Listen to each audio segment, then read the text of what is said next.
Уламжлалт ангаах ухааны элэг судлалын клиник төв нь нийслэлийн өмч тус төвийн харьяанд зайсан дахь клиник сувлал, гачууртад эмийн ургамал тариалах 10 га талбай зэрэг ингээд нийтдээ 8 объект байдаг юм байна.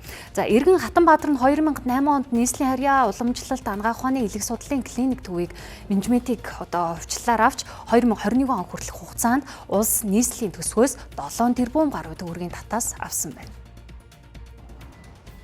Сонгон хайрхан дүүрэгт байрлах уламжлалт ангаах ухааны элэг судлалын клиник төвийг Элэгний эмч Хатанбаатар менежментийн гэрээгээр 2008 оноос ажиллуулж эхэлсэн байдаг. Анх гэрээ 3 жилийн хугацаатай байгуулсан ч өдгөө Хатанбаатарын эмнэлэг болтлоо хувийн өмч мэт ашиглаж иржээ. Ингэхдээ улсын төсвөөс татаас авдагч улсад орлого оруулсан эсэх нь тодорхойг байгаа юм а. 2014 онд нийслэлийн засаг даргын захирамжаар тус төвд аудитын комисс ажиллаж менежментийн гэрээг хангалтгүй гэж дүгнэж гэрээг дуусгахаар шийдвэрсэн байдаг. Гэтэл өнөөдрийг хүртэл менежментийг нийслэлд шилжүүлж өгөөгүй нийслэлээс томилсон дараа нарыг эмч нар нь хүлээн зөвшөөрөхгүй зэрэг асуудал үүсээд байгаа юм. Сүүлийн 30-аад жил энэ Хатанбаатарын эмнэлэг гэж нэртэй эмнэлэг өөрөө байгуулад уг нь нийслэлийн засаг даргын дэргэдэх элэг судлалын үндэсний төв гэдэг эмнэлэг шүү дээ. Өмч нь манаа дээр. Урсгал зардал нь манахаас. Тэгээ дээр нь нэмээд бонусанд нь эмийн үйлдвэр бүтнээрээ зайсанд байдаг хуучин халдвартын больницыг тэр чигтэн.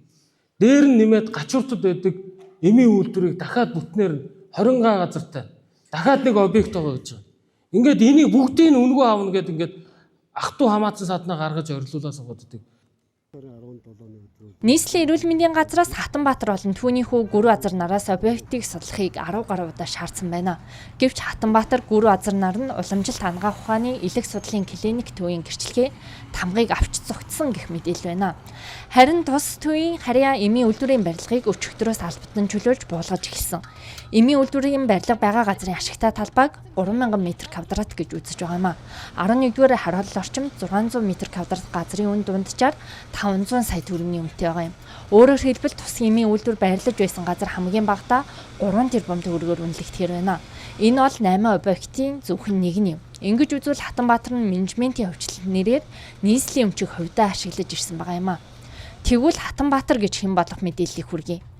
Тэрээр 1978 онд ангаах ухааны дунд сургууль, 1987 онд ангаах ухааны дээд сургуулийг төгссөн, 1987-оос 1989 онд их натлахсан эрдэм шинжилгээний улсын төвийн клиникийн эрхлэгч, 1989 оноос 96 онд их хүүхдийн эрүүл мэндийн үндэсний төвийн ерөнхий захирал, 1997-оос 2000 онд нийслэлийн засаг даргын нийгмийн бодлогын зөвлөх, 2000-аас 2004 онд Монгол Улсын ерөнхий сайдын энх баярын нийгмийн бодлогын зөвлөх, 2004-өөс 2006 онд байгаль орчны сайдын зөвлөх, 2007 оноос Монголын үндэсний допингийн эсрэг байгууллагын ерөнхийлөгчөөр ажиллаж байна.